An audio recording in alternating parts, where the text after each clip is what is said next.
Hi, Dr. Heather here from Wellspring Chiropractic Lifestyle Center.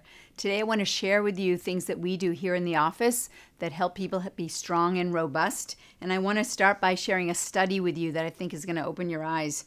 This was a study. There were 394 healthy subjects that volunteered to have one of 5 different viruses dropped into their noses.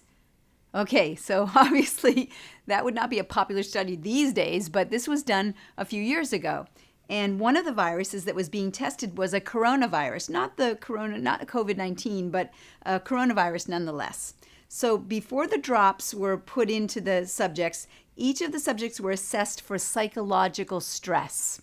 And I found there were 3 things that were fascinating in this paper. First, not everyone got sick. Like they were literally putting the viruses into their noses, and not everybody got sick.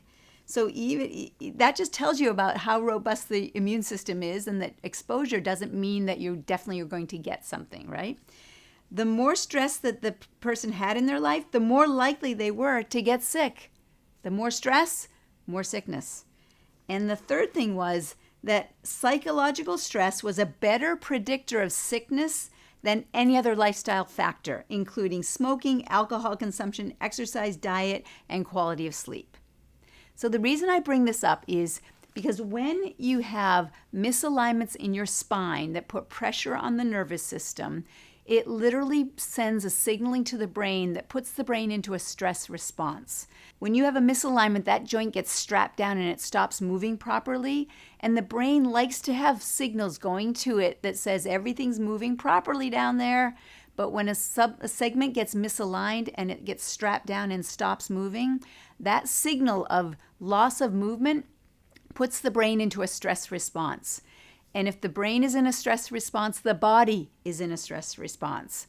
The immune system gets shut down when we're in a stress response. So correcting the subluxation, which is the misalignment of the vertebrae, and putting more motion back into that joint starts to send that healthy signaling to the brain, and the brain turns the stress switch off, which means it can now turn the immune system on. So I hope that you found this useful. And when you are here in the office, we do very light touches for the adjustments. And then we also couple that with any other kinds of support that that person needs, teaching them how to turn the stress switch off. I hope that you found this helpful. Please share this with friends and family. I look forward to sharing more with you again soon.